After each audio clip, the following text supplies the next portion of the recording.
Damos comienzo a un nuevo programa, Servidores de Dios.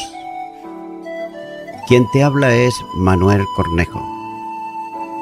Estaré compartiendo la palabra de Dios y lo haré de una manera expositiva, versículo a versículo. Y en esta ocasión será en la primera epístola a Timoteo, capítulo 6, versículo 12, donde dice: Pelea la buena batalla de la fe, echa mano de la vida eterna, a la cual asimismo fuites llamado, habiendo hecho la buena profesión delante de muchos testigos. Nótese que la actuación del hombre de Dios es persistir en la batalla de la fe. Y aquí el término usado para describir la lucha genera la raíz de la palabra castellana agonía, lo que literalmente supondría decir agoniza la batalla de la fe. La lucha es buena y lo es porque se ajusta a las normas correctas de Dios, ya que no solo es un combate contra un enemigo, sino también el modo correcto de correr la carrera de la fe. Y también no es solamente buena, sino también que es también hermosa. Otro de los significados de la palabra, y es hermosa, porque se corre con la esperanza de ganar el premio. Anteriormente habló a Timoteo de la lucha en el campo de batalla, en el capítulo 1 y versículo 18. Y ahora aquí es la lucha atlética en un desafío deportivo, ya que posiblemente el apóstol tenía en mente los Juegos Olímpicos, famosos en todo el mundo grecorromano, a los que los efesios estaban muy acostumbrados. Y junto con la disposición al combate o a la lucha, está un recurso de poder para ella, cuando dice, echa mano de la vida eterna. Téngase en cuenta que el verbo expresa la idea de asirse con firmeza. La vida eterna es una posesión segura, pero el creyente ha de vivir cotidianamente conforme a ella. Y precisamente de ese modo enseña el apóstol Pablo a los filipenses, en Filipenses capítulo 2 y versículo 12, donde dice: Por tanto, amados míos, como siempre habéis obedecido, no como en mi presencia solamente, sino mucho más ahora en mi ausencia, ocupaos en vuestra salvación con temor y temblor. La vida eterna es la dotación divina en la que la identificación con Cristo es una esfera continua e íntima que lleva a una relación con Dios, participando de la divina naturaleza. La segunda carta de Pedro capítulo 1 y versículo 4 dice: Por medio de las cuales nos ha dado preciosas y grandísimas promesas, para que por ellas llegaseis a ser partícipes de la naturaleza divina, habiendo huido de la corrupción que hay en el mundo a causa de la concupiscencia. Así pues, el creyente posee la vida eterna, pero Pablo exhorta a vivir conforme a ella en la práctica de la santidad, como corresponde a un hijo de Dios, y de ahí la exhortación a no dejar a un lado esa experiencia. De otro modo, vivir la vida eterna en cada momento de la vida cotidiana. Y nótese que la vida eterna se recibe por gracia, mediante la fe, en respuesta al llamamiento celestial. Y el llamado a la salvación procede del Padre, sin el cual nadie, absolutamente nadie, puede ir a Cristo. Juan, capítulo 6, versículo 44 dice: Ninguno puede venir a mí, si el Padre que me envió no lo trajese, y yo le resucitaré en el día postrero. De modo que quien oye al Padre, acude naturalmente al Salvador. Juan, capítulo 6 y el siguiente versículo, el 45, dice: Escrito está en los profetas, y serán todos enseñados por Dios. Así que todo aquel que oye al Padre y aprendió de él, viene a mí. Note que este llamado a salvación produce, por la acción del Espíritu, un cambio no solo de posición, pasando de una esfera de condenación a la libertad gloriosa de los hijos de Dios, sino del modo de vida en el pecado a otro en la santidad, que es conforme a la vocación del llamamiento divino. Efesios capítulo 4 y los versículos 1 y 2 dice: Yo pues, preso en el Señor, os ruego que andéis como es digno de la vocación con que fuisteis llamados, con toda humildad y mansedumbre, soportándoos con paciencia los unos a los otros en amor. Así pues, el creyente que lo es verdaderamente tiene que conformarse a ese estilo de vida. Note lo que dice la palabra de Dios en Gálatas, capítulo 2 y versículo 20. Con Cristo estoy juntamente crucificado, y ya no vivo yo, mas vive Cristo en mí, y lo que ahora vivo en la carne, lo vivo en la fe del Hijo de Dios, el cual me amó y se entregó a sí mismo por mí. Al tiempo que demanda de Timoteo un compromiso de vida, le recuerda también la confesión o la profesión que había hecho delante de muchos testigos. Ahora bien, ¿a qué tiempo alude aquí el apóstol? Pudiera ser el testimonio de aceptación de Cristo como Salvador personal. Y note que la profesión recibe casi siempre la connotación del testimonio de la fe cristiana. La segunda carta a los Corintios capítulo 9 y versículo 13 dice: Pues por la experiencia de esta ministración glorifican a Dios por la obediencia que profesáis al Evangelio de Cristo y por la liberalidad de vuestra contribución para ellos y para todos. Sin embargo, algunos piensan que debe aplicarse a una confesión hecha ante magistrados romanos, y otros entienden que esta confesión debió haber sido hecha cuando fue encomendado al ministerio y le fueron impuestas las manos del presbiterio y la del apóstol. Pero más bien podría aplicarse, sin embargo, a la profesión de la fe en el bautismo, en que se confiesa a Cristo delante de muchos testigos. La ordenanza es una confesión de identificación con el Señor y un compromiso para vivir la vida cristiana conforme a lo que Él estableció para ellos. Por tanto, la vida cristiana no es otra cosa que vivir a Cristo. Filipenses capítulo 1 y versículo 21 dice: Porque para mí el vivir es Cristo y el morir es ganancia. Continúa ahora con el versículo 13, donde dice: Te mando delante de Dios que da vida a todas las cosas y de Jesucristo, que dio testimonio de la buena profesión delante de Poncio Pilato. Aquí el apóstol Pablo da una nueva instrucción y es establecida con toda la autoridad de que está él revestido. Note que el verbo significa encargar, establecer, ordenar o mandar. En cualquier caso, se trata de algo que debe de ser cumplido. Varias veces se utiliza esta forma en la epístola, así como los verbos en modo imperativo, lo que da el escrito una notoria forma de mandato apostólico, como así muestra el capítulo 1, versículo 3 y el capítulo 4, versículo 11.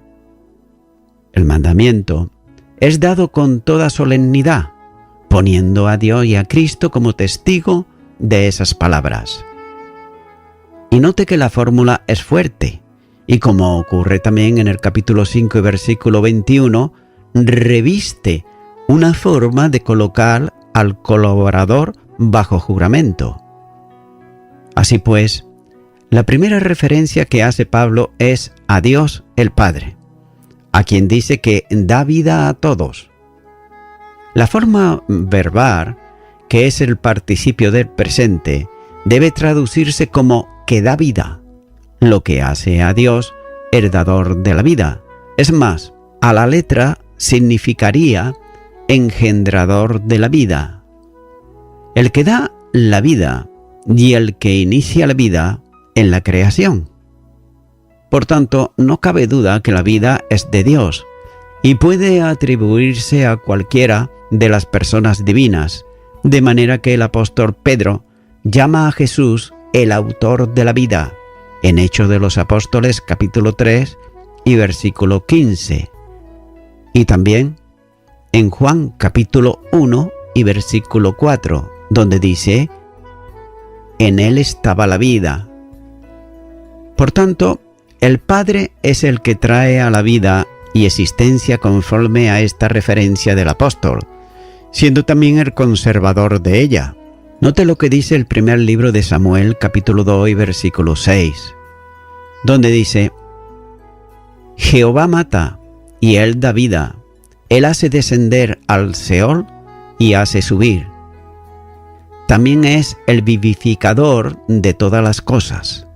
Nehemías, capítulo 9 y versículo 6 dice: Tú solo eres Jehová, tú hiciste los cielos y los cielos de los cielos con todo su ejército, la tierra y todo lo que está en ella, los mares y todo lo que hay en ellos, y tú vivificas todas estas cosas, y los ejércitos de los cielos te adoran. Así pues, sin duda podría citarse varias referencias en las que se pone al Hijo como el dador de la vida.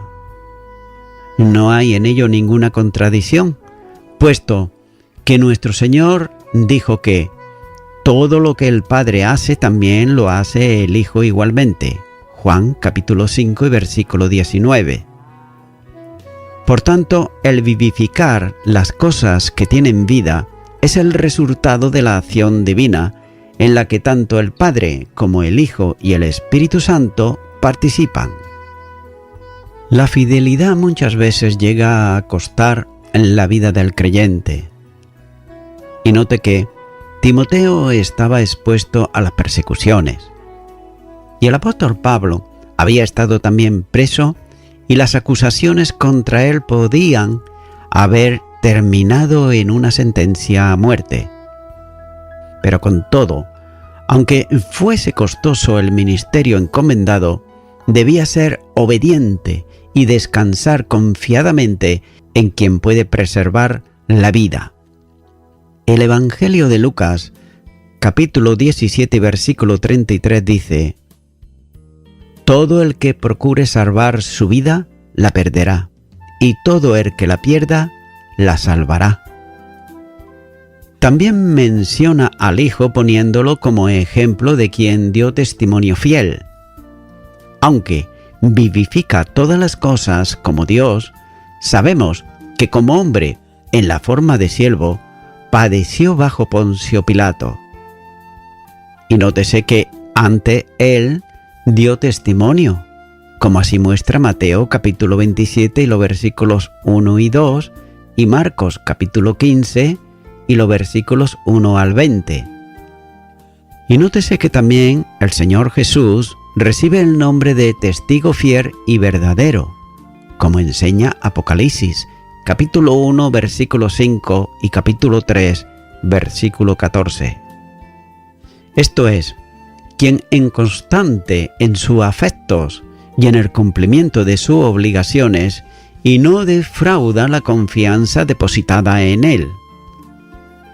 El ministerio del Señor Jesús en la tierra estaba vinculado con el testimonio, es decir, ser testigo de la verdad.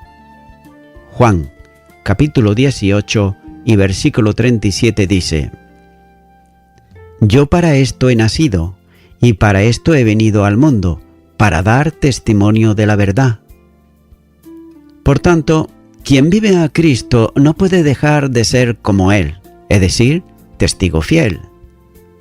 Y es por eso que pone a Timoteo bajo juramento de obediencia delante de quien, como dice, dio testimonio de la buena profesión delante de Poncio Pilato. Continúa ahora con el versículo 14, donde dice: Que guardes el mandamiento sin mácula ni reprensión hasta la aparición de nuestro Señor Jesucristo. Note aquí que la instrucción tiene que ver con guardar el mandamiento. El término se usa para referirse a un mandamiento de la ley o también a la misión que Cristo había recibido del Padre. Por tanto, debe de entenderse como el mandato referido a todo el contenido de la epístola, que conlleva las obligaciones que se relacionan con la fe. Este era sin duda el compromiso que Timoteo había contraído cuando fue encomendado a la obra, ya que era lo que debía de guardar de la enseñanza que Pablo le había dado para poner en orden la doctrina en la iglesia en Éfeso. Y tiene que ver, por tanto, con el modo del ministerio de la enseñanza en la iglesia local. Pero note que la enseñanza requiere ir acompañada, como enseñó antes, de una conducta ejemplar, de manera que no tenga mancha en su vida. La segunda carta de Pedro, capítulo 3, versículo 14, dice: Por lo cual, oh amados, estando en espera de estas cosas, procurad con diligencia ser hallados por Él sin mancha e irreprensibles en paz. El adjetivo sin mancha es el resultado de la observación que Dios hace de la vida del siervo, viendo la realidad interna que produce la conducta exterior.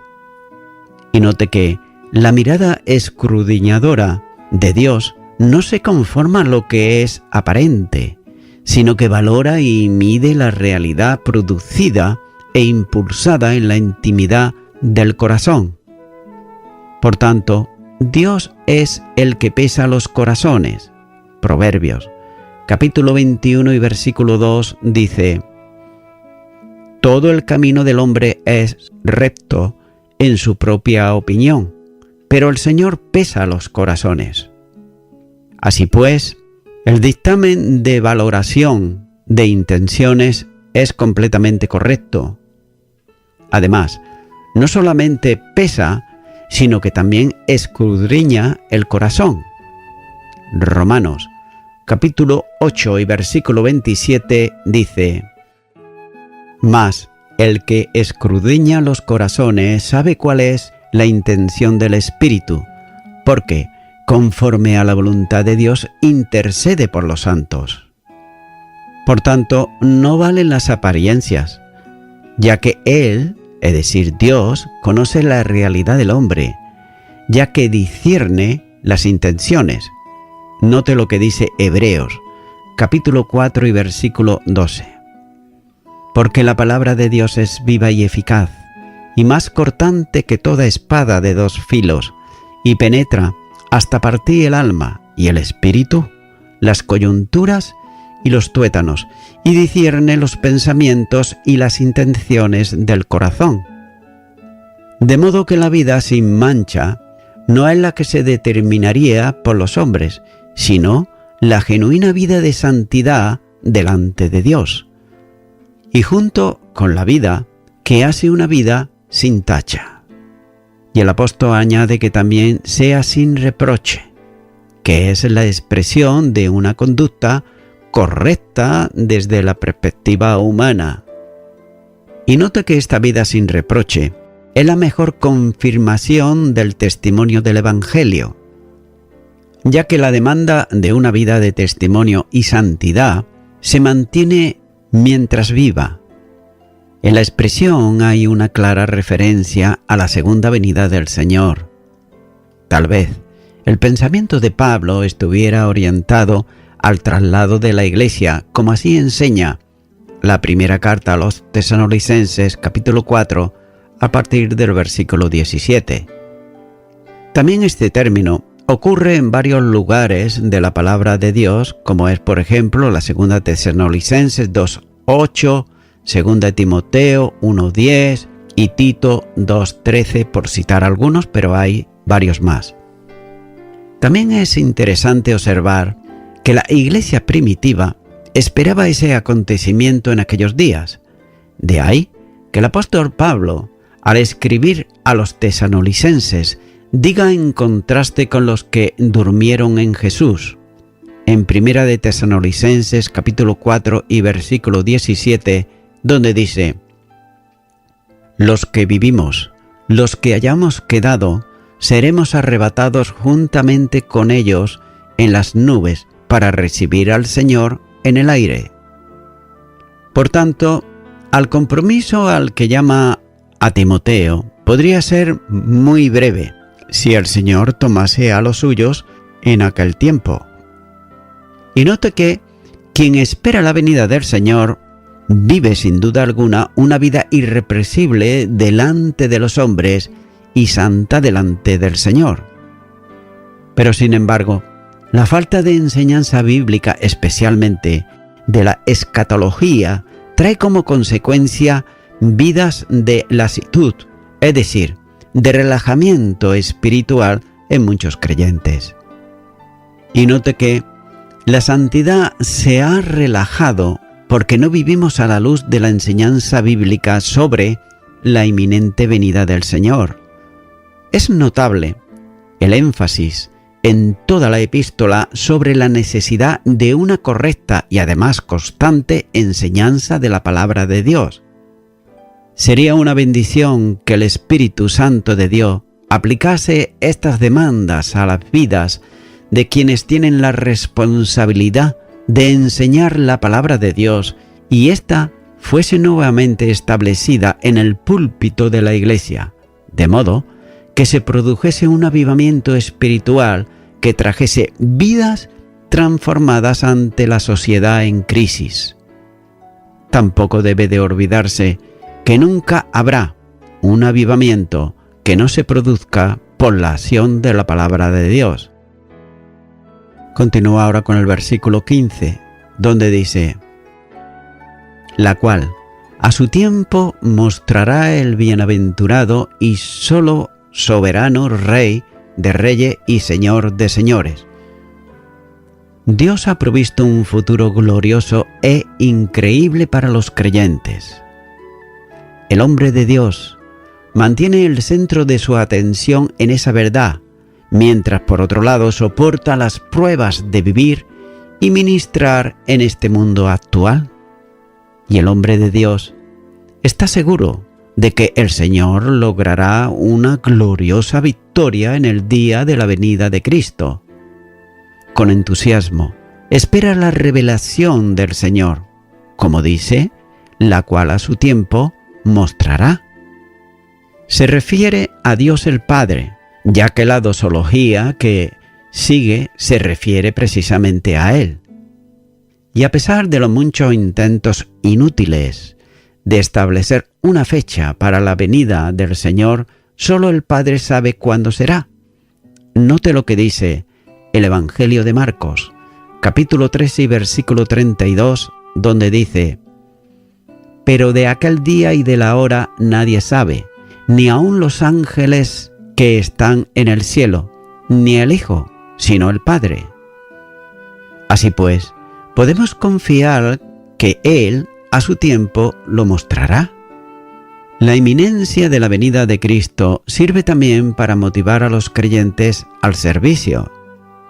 Por tanto, la Iglesia debe de comprender que lo que dice la palabra de Dios, por ejemplo, en la primera carta a los Corintios capítulo 7 y los versículos 29 al 31, donde dice: el tiempo es corto, resta pues que los que tienen esposa sean como si no la tuviesen, y los que lloran como si no llorasen, y los que se alegran como si no se alegrasen, y los que compran como si no poseyesen, y los que disfrutan de este mundo como si no disfrutasen, porque la apariencia de este mundo se pasa.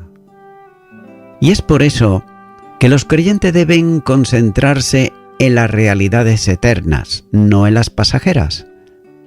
A los Corintios Pablo les escribió, en la segunda carta a los Corintios capítulo 5 y versículo 11, dice: conociendo pues el temor del Señor, persuadimos a los hombres.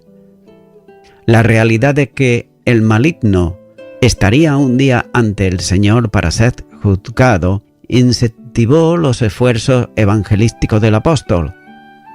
Y note que como la realidad de que un día sería Él quien tendría que comparecer ante el Señor, daba un incentivo adicional a su fidelidad como mayordomo de los misterios de la revelación divina, como enseña la primera carta a los Corintios, capítulo 4 y los versículos 1 al 5. Sigue diciendo este versículo, la segunda parte, el bienaventurado. Esto significa feliz, contento o satisfecho. Y cuando se emplea con respecto a Dios, describe la ausencia de infelicidad, frustración y ansiedad. Él está contento, satisfecho en paz, además dichoso y con perfecto gozo. Aunque algunas cosas le agradan y otras no, nada altera su contentamiento celestial. Note lo que dijo el salmista en el Salmo 2 y versículo 12. Bienaventurados todos los que en Él confían. Sigue diciendo este versículo, y solo soberano, Rey de reyes y Señor de señores. Note que Dios es el solo soberano, porque solamente Él es Dios. En la Biblia hay más de 20 versículos que nos dicen que Dios es soberano, ya que no hay nadie que pueda competir con Él para controlar el universo. Isaías, capítulo 43, versículo 13, dice, «Lo que yo hago, dice el Señor, ¿quién lo estorbará?». Así pues, no está hablando aquí de soberano. Viene de un grupo de palabras cuyo significado principal es poder. El adjetivo solo muestra que el poder de Dios para gobernar le es inmanente, no delegado de ninguna fuente exterior. Por tanto, Dios es absolutamente soberano y además reina omnipotente sobre todo y en todo lugar. Y nótese que no tiene rivales, ciertamente ni Satanás, a quien Él creó y echó del cielo y sentenció al fuego eterno. La soberanía de Dios se intensifica más por el título de Rey de Reyes y Señor de Señores. Y note que tales títulos se le dieron a Dios en el Antiguo Testamento. Por ejemplo, en el Salmo 136, versículo 3, dice, «Alabad al Señor de los señores, porque para siempre es su misericordia». Aunque este título describe al Señor Jesucristo, por ejemplo en Apocalipsis, capítulo 17 y versículo 14, donde dice, «Pelearán contra el Cordero, y el Cordero los vencerá, porque Él es el Señor de señores y Rey de reyes, y los que están con Él son llamados y elegidos y fieles». También su omnipotencia y señorío hace que podamos descansar confiadamente y estar completamente seguros en Él. Y es por estas perfecciones admirables se le adora en el cielo y también en la tierra, ya que Pablo reconoce en esta dosología quién es verdaderamente Dios. Y Él, a su debido tiempo, hará manifiesto al Señor, que sentado a su diestra en los cielos, vendrá para trasladar a los suyos al lugar que prepara para ellos y a reinar en la tierra. Y también el Padre los presentará de este modo, porque Él está designado como Rey y recibe también el mismo nombre, Rey de Reyes y Señor de Señores, quien tiene el nombre de autoridad universal. Y voy concluyendo ya con esto. Algunos piensan que los mandamientos de Dios ya están pasados, caducos, que eso fue para un tiempo pasado y nada más. Pero, sin embargo, la palabra de Dios nos enseña que guardes el mandamiento sin mácula ni reprensión, ya que a su tiempo Jesucristo volverá a la tierra, no como antes lo hizo, dando su vida en la cruz del Calvario por el pecador arrepentido, sino que ahora vendrá como Rey de Reyes y Señor de Señores. Y esto significa que Él gobernará toda la tierra, ya que Él como soberano la creó y por tanto a su tiempo volverá a tomar posesión de lo que es suyo. Estimado y estimada oyente, acabo de decir que un día el Señor Jesucristo volverá a la tierra, aunque a ti te parezca ahora que eso parezca imposible. Pero como acabo de decir, Él es poderoso y Él cumple todo aquello que dice en su palabra. Y Él volverá como soberano, no solamente para gobernar, sino también para juzgar. Y juzgará a todos aquellos que le despreciaron, a todos aquellos que no aceptaron el sacrificio que Él hizo a favor del pecador arrepentido. Es por eso que mi amigo y mi amiga que me estás escuchando en esta hora, yo te pido que tú te pongas a cuentas con Dios. Y lo puedes hacer a través de Jesucristo, pidiéndole que Él venga a tu vida y arrepintiéndote de tus pecados. Para ello, ora conmigo esta oración de fe y repite allá donde estás. Y di: Dios eterno, creo sinceramente que tú has creado los cielos y la tierra y que tú eres el Rey de Reyes y Señor de Señores, porque así lo dice tu palabra. En esta hora yo te pido perdón por todos mis pecados y por todos mis delitos, y me arrepiento de todos ellos. Y te ruego que vengas a mi corazón. Yo te acepto en esta hora como mi único y suficiente Salvador, y te doy muchas gracias, en el nombre de Jesús. Amén. Amigo y amiga oyente, si tú has hecho esta oración de corazón, te recomiendo que comiences a orar a Dios, en primer lugar, en el nombre del Señor Jesucristo. Orar a Dios no es rezar, sino que es hablar con una persona. También te recomiendo que leas la palabra de Dios y lo hagas a diario. Comienza, por ejemplo, con el Nuevo Testamento. Y también, por último, te recomiendo que para que puedas crecer espiritualmente, te congregues en una iglesia cristiano-evangélica, donde se predique, se enseñe y se practique la sana doctrina y la palabra de Dios. Congrégate ahí y con el tiempo podrás crecer espiritualmente y también servir al Señor Jesucristo. Que Dios te bendiga. Y a toda la audiencia, nuevamente ya me estoy despidiendo de todos ustedes y será hasta el próximo programa. Que Dios os bendiga a todos.